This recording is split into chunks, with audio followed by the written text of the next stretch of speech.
Most leaders think trust takes years to build, which is really true. But what if I told you that you can start to build trust with just one question? Let's talk about this on this episode of Shift Your Lens.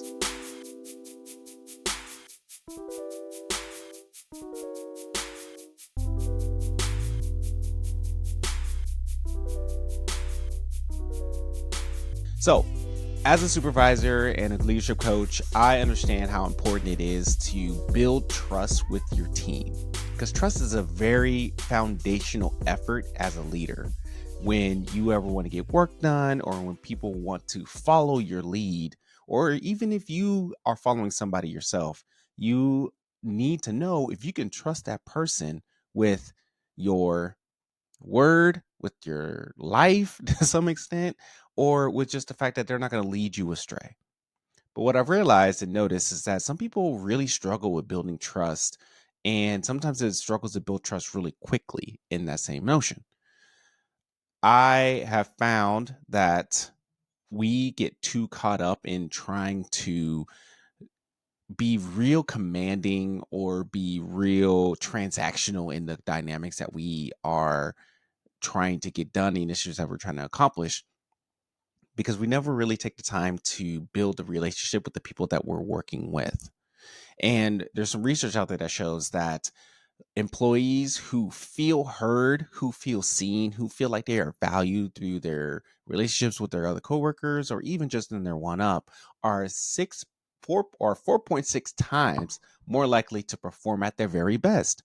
And with all leaders in every organization, everybody wants to perform their best. Everybody wants to do their best work, and nobody is just showing up and just lackadaisical, like, I guess I'm out here. I guess I'll do this work. No, they actually want to do their best work. And sometimes we as leaders need to create that environment so for them to do their best work, and not just assume that just because they show up that they're going to perform their very best.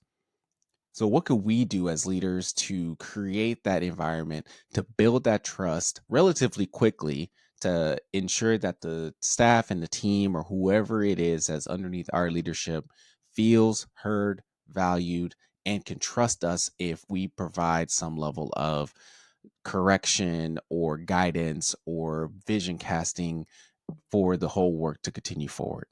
And here's one simple question that I ask myself, or ask my teams in my one-on-ones. What is the one thing I can do to support you better? What is the one thing I can do to support you better? This question is really interesting because it flips the script in saying, what can you do for me? But turns this into, what can I do for you? It really heightens the understanding of servant leadership, where our role as leaders is not to be commanding, is not to be overbearing in what we're asking to do, but we're really helping elevate and remove barriers and clear the air for those staff members to be effective in their work. And if you are a person that shows up in that space asking the question, what can I do to support you better? It shows that their leadership lens is shifting from a commanding state to a collaborative state. They want people to be, we want to be in an environment where there is a partnership, not just a dictatorship, right? It could, again, continues to help create that environment where your staff and your employees feel they're heard and valued, because you're asking them, what does success look like for you? And what can I do to support you in that success? Because we're all on the same team. We all have different gifts, talents, and strengths that lead to and embody to this work. So I want to hear from you. What is it that is hindering you, or what is it that can help you accelerate you in the work that you're doing? And then finally, it encourages opportunity for a dialogue in any space, right? Not just working with adults, with kids, or with anybody, any environment. Having a two-way conversation is a lot easier than this is what I'm telling you to do. This is what you need to do, right? And I think about this with my kids. I think about this when just coaching youth sports. It is sometimes there is a place and space where, hey, this is what needs to get done. This is when it needs to get done. This is how I want you to do it. But other times, especially those who have a curiosity posture, can take a step back and say, what is the best approach that we can accomplish this goal? And what could we all do together to put our skill sets, put our heads together, right? With our powers combined, Captain Planet, help create a better environment for the work to get done. So you create that two-way engagement, two-way conversation in that way. So again, the question is, what is the one thing you can so again, the question is, what is the one thing I can do to better support you? What is the one thing I can do to support you better? It's the question that helps create that place of trust. But then you can't just ask the question. You actually got to follow through, right? So if the employee says, yo, it'll be best for me if in communication you would also put it in instead of verbally, you put it in an email. Great.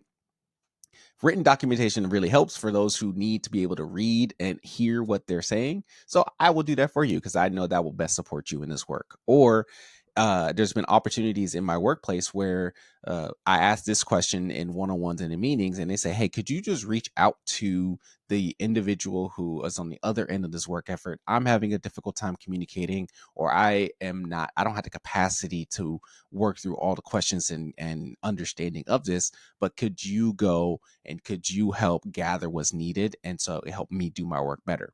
Cool. I got you. Let's go. I am happy to send that email. I'm happy to be the one to ask that question. I'm happy to be the one to engage in that conversation or create the space where the conversation can happen because we can get to the end result a lot quicker. And it helps you do your job. It helps me do our job. It helps the initiative get done. So what's the one thing I could do to support you better is the question. And this week, your action item and challenge for you is to ask this question in your one-on-ones, in your team meetings, in your regular rounding with your staff and with the people that you're around. Ask this question. Listen. Hear what they say. See if there's one implement or opportunity to implement that feedback into your own leadership, into the way that you work, and see what happens in the relationship that you have with the person that you are wanting to build trust with.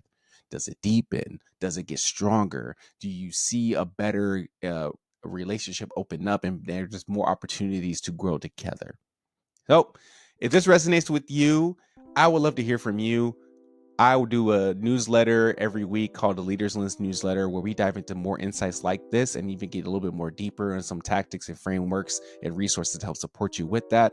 I would love for you to subscribe on the podcast there. You can tap the link in the show notes, the Leaders Lens newsletter, and feel free to send me a message at Ray Devante on all social media platforms, and we can talk through more in depth of what are some of your leadership challenges or opportunities where you are seeing some growth in your leadership that we can share with the network as well.